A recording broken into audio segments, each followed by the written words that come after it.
ఇది కేవలం సమాచారంగా మాత్రమే భావించండి. వైద్య నిపుణులను సంప్రదించండి. మోకాళ్ళు అరిగిపోయిన తర్వాత కొంతమందికి ఏంటి అననంటే నీ రీప్లేస్‌మెంట్ అవసరం. కొంతమందికి ఏంటి అననంటే మనకి మోకాళ్ళ దగ్గర బోన్స్ మధ్యలో స్క్రూస్ లాగా, స్టంట్స్ లాగా వేస్తూ ఉంటారు. సో, ఈ రీప్లేస్‌మెంట్ అనేది ఏ స్టేజ్‌లో ఉన్నప్పుడు అవసరం పడతది? ఈ స్టంట్స్ అనేవి ఏ రేంజ్‌లో ఉన్నప్పుడు అవసరం పడతది? బేసికల్లీ స్టెంట్స్ అంటే మీరు ఐ థింక్ మీనింగ్ హెచ్‌టిఓ అంటారు దాన్ని. హైటిబియల్ ఆస్టియోటమీ అంటారు. మోకాళ్ళ అరుగుదలకి నేనెప్పుడు చెప్తానమ్మా దట్ మోకాళ్ళ మార్పిడి ఆపరేషన్ అన్నా, లేకపోతే ఏ ఆపరేషన్ అన్నా లాస్ట్ బస్సు. అంటే ఏ బస్సు లేదు ఊరికెళ్ళడానికి, ఒకటే బస్సు ఉందంటే థాట్స్ అప్పుడు ద అది ఓన్లీ ఎక్కాలి. ఆప్షన్. లాస్ట్ ఆప్షన్ అది.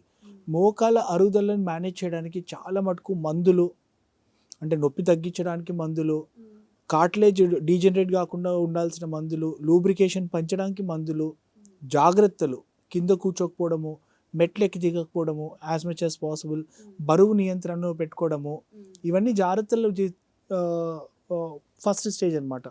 మెల్లమెల్లగా ఫిజియోథెరపీ యాడ్ చేసుకోవచ్చు. ఐఎఫ్టీ అన్న, అల్ట్రాసౌండ్ అన్న, ఎక్సర్సైజ్ అన్న, మోకాళ్ళకి strengthening exercises, quadriceps strengthening exercise ఉంటాయి. అవి చేసుకోవడం వల్ల కూడా మోకాళ్ళ అరుగుదలని మనం చాలా మటుకు మేనేజ్ చేయొచ్చు. అప్పటికి మోకాళ్ళ అరుగుదల మరీ ఎక్కువైపోతున్నది, రోజు రోజుకి ఎక్కువ అవుతుంది, కానీ ఆపరేషన్ లెవెల్ వరకు అంత అవసరం పడుతులేదు. కానీ మందుల వల్ల కూడా, ఫిజియోథెరపీ వల్ల కూడా కొన్నిసార్లు ఎలాంటి తగ్గుతులేదంటే తాత్కాలికంగా మనము మోకాల్లో ఈ ఆయిల్ ఇంజెక్షన్ అనేది ఇస్తాం, అంటే విస్కో సప్లిమెంటేషన్ అంటాం మనము. దాంతో కూడా కొన్ని నెలల వరకు కొంచెం పేషెంట్కి మంచిగా అనిపిస్తుంది. శాశ్వతం కాదు, తాత్కాలికంగా కొన్ని జస్ట్ నెలల వరకు temporary relief. Temporary relief it will help అనమాట. ఇవన్నీ ఫెయిల్ అవుతున్నాయి. రోజు రోజుకి పేషెంట్ ఇబ్బంది పడుతున్నాడు. మోకాలు కూడా బెండ్ అయిపోతుంది. దొడ్డి మోకాలు అంటాం మనం, ఇలా అయిపోతుంది. స్ట్రైట్ ఉన్న మోకాలు ఇలా దొడ్డి మోకాలు. సో అలాంటి మోకాలు అయిపోయి మనం మన ఊర్లలో చూస్తాం, కర్రలు పట్టుకొని నడుస్తుంటారు. సో అలా విపరీతమైన నొప్పులు వచ్చేసి రాత్రి వేళ పడుకున్నా కూడా నొప్పి ఉంది అనుకోండి, దాన్ని నైట్ పెయిన్ అంటాం. సాధారణంగా మనం నడుస్తుంటే నొప్పి ఉండడం తప్పు కాదు. కాకపోతే రాత్రి వేళ మనం ఏం ప్రెషర్ పెట్టకుండా బెడ్ మీద పడుకున్నప్పుడు నడవలేని స్థితిలో ఉన్నప్పుడు కూడా వస్తుందంటే ఆ కార్టిలేజ్ మొత్తం అరిగిపోయి ఎముక బాగా రుద్దుకుంటుంది అని అర్థం.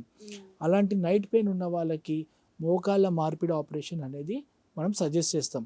సో ఎన్నో బస్సులు దాటిన తర్వాత ఏ బస్సు లేదంటే అప్పుడు ఎక్కాల్సిన ట్రీట్మెంట్ మోకాళ్ళ మార్పిడి. సో సార్, ఇప్పుడు మనం చూసుకుంటే మనకి ఇప్పుడు అంటే మెడికల్ ఫీల్డ్‌లో కూడా చాలా టైప్ ఆఫ్ రోబోటిక్ సర్జరీస్ అనేది చూస్తున్నాం.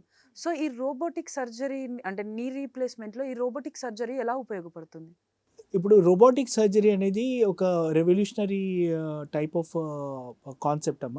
ఇప్పుడు 22 ఇయర్స్గా నేను ఈ మోకాళ్ళ మార్పిడిలు ఇవన్నీ చేస్తున్నాను. మా పేషెంట్స్ కూడా 18 ఇయర్స్ 20 ఇయర్స్ ఫాలోఅప్స్లో వస్తున్నారు. అంటే రెగ్యులర్గా మనం ఆపరేషన్ చేసి బాగా సక్సెస్ అయ్యి 18 సంవత్సరాలైనా, 15 సంవత్సరాలైనా, 20 సంవత్సరాలైనా హ్యాపీగా ఉన్న పేషెంట్స్ చాలామంది, వందలు కాదు వేలాది మంది ఉన్నారు. And all over the world ఉన్నారు. నాకే కాదు, అందరికీ చాలా మటుకు గుడ్ ఫాలోఅప్స్ ఉన్నాయి. కాకపోతే ఏదన్నా టెక్నాలజీ పరంగా over a period of time ఇంకా ఇంప్రూవ్మెంట్ అయ్యే అవకాశం ఉందా అనే ఆ యొక్క ఆలోచనతోటి ఒక ఇన్వెన్షన్ అనేది robotic knee replacement. Robotic knee replacement రెగ్యులర్గా we are doing in Apollo Secunderabad నేను చేస్తున్నాను. నా అభిప్రాయం ఏంటంటే కన్వెన్షనల్ నీ రీప్లేస్మెంట్ ఎవరైతే డాక్టర్ గారు చేస్తున్నారో, బయట ఎవరైతే రెగ్యులర్ నాన్ రోబోటిక్ సర్జరీ చేస్తున్నారో వాళ్ళు కూడా కరెక్ట్గానే చేస్తున్నారు. ఎందుకంటే we have been seeing patients for 15-20 years coming back and doing well. ఈ రోబోటిక్ సర్జరీ వల్ల కొంచెం ప్రిసిషన్ కట్స్, అంటే బోన్ని కొంచెం ఇంకా ప్రిసైజ్గా కట్ చేయడము, సాఫ్ట్ టిష్యూ బ్యాలెన్స్ అంటాం, అంటే కండలన్నీ రిలీజ్ చేసేసి బ్యాలెన్స్ చేయడం అనేది తగ్గించడము, అండ్ పేషెంట్కి కొంచెము నొప్పి తక్కువ ఉండేలాగా ప్రయత్నంతో చేయాల్సిన రెవల్యూషన్ అది. పేషెంట్స్లలో definitely I'm seeing some amount of post operative help that is there after robotic knee replacement.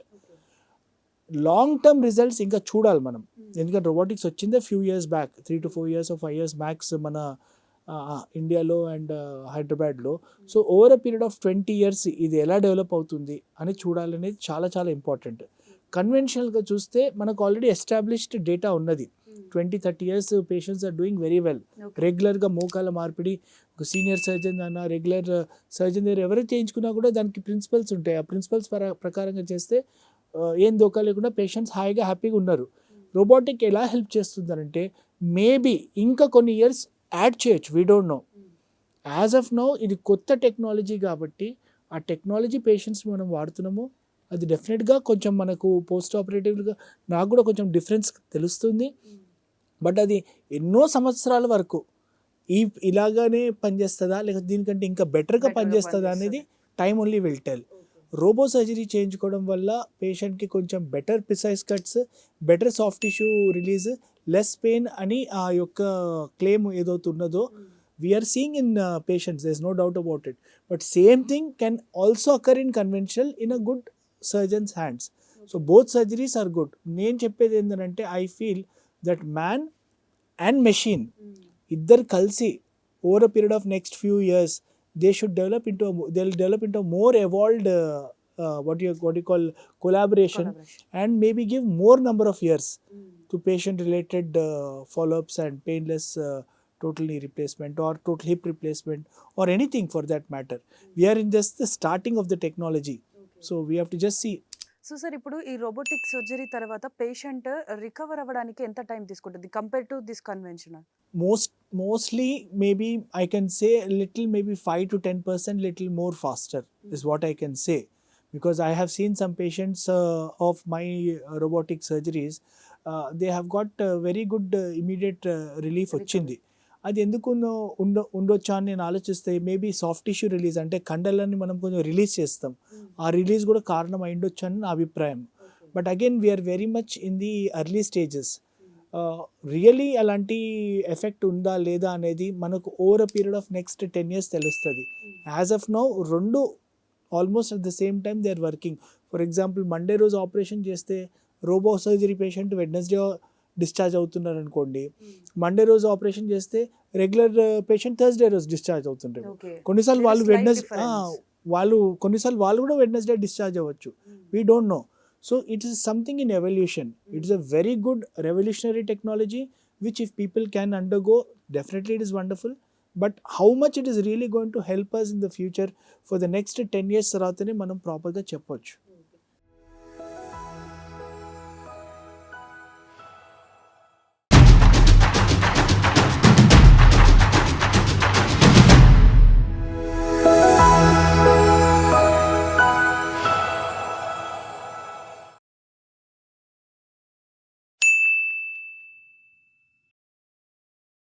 Sakshi TV ప్రసారాలను నిలిపివేయడం చట్టరీత్యా నేరం.